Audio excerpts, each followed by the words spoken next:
जय मसीह की। परमेश्वर का धन्यवाद हो आज के सुंदर समय के लिए।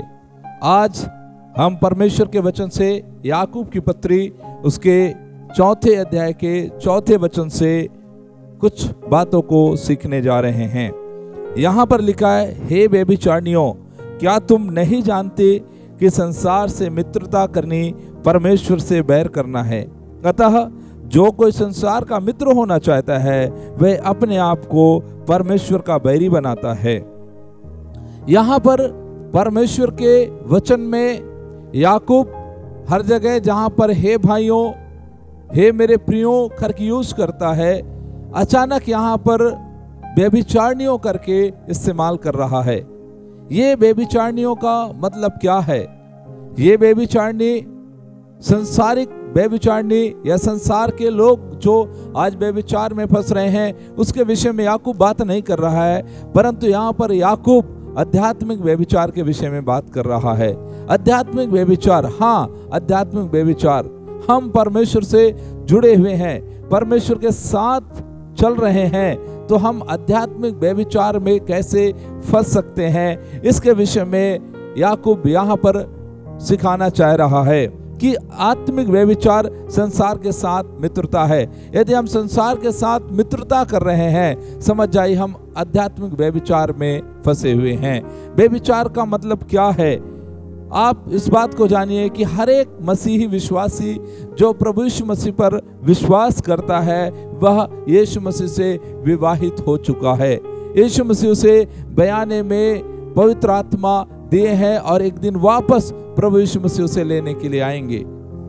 तो हम कहीं ना कहीं यीशु मसीह के साथ विवाहित हैं और यीशु को छोड़ यदि हम संसार के वस्तुओं से प्रेम करते हैं तो हमारे अंदर में पिता का प्रेम नहीं है और वो आध्यात्मिक व्यभिचार के लक्षण है।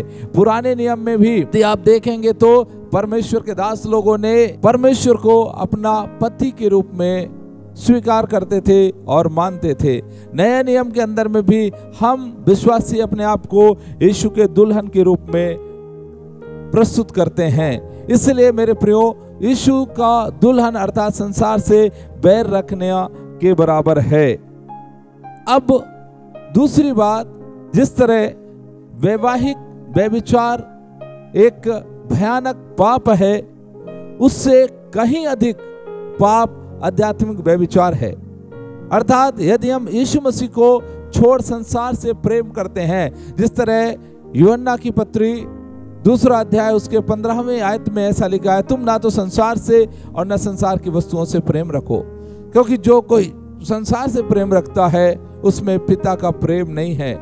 अर्थात शरीर की अभिलाषा, आंखों की अभिलाषा और जीविका का घमंड, ये संसार ही की ओर से है। तो इस बात को सीखिए कि संसार से प्रेम करना मतलब हम आध्यात्मिक व्यभिचार में फंस चुके हैं।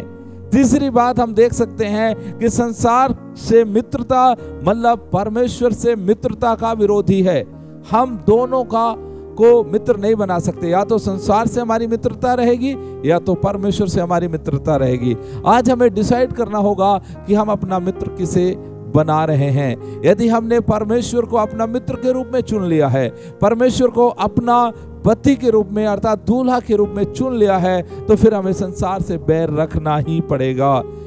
संसार से मित्रता का अर्थ है परमेश्वर से अलग होकर के जीवन जीना। हाँ मेरे प्रियो, यदि हम संसार से मित्रता रख रहे हैं तो इसका मतलब है हम परमेश्वर से अलग हो रहे हैं। परमेश्वर से अलग होने का साफ मतलब है कि हम अपने लिए जीवन जी रहे हैं, अपने आप को खुश करने के लिए जीवन जी रहे हैं, अपने आप को आनंदित करने के लिए जीवन जी रहे हैं। इसलिए चाहिए कि हम परमेश्वर को प्रसन्न करें। यहाँ पर साफ कहता है याकूब कि संसार से मित्रता करना मतलब परमेश्वर से बैर करने के बराबर है। इसलिए आइए आज हम निर्णय लें कि हम प्रभु यीशु मसीह से सारे मन से, सारे प्राण से, सारे शक्ति से प्यार करें और हम संसार से मित्रता नहीं बल्कि संसार के कामों को हम समझते हुए, जानते हुए उससे बैर करें, उससे विरोध करें और हम हर दिन प्रभु यीशु मसीह के साथ उसके विश्वास योग्यता में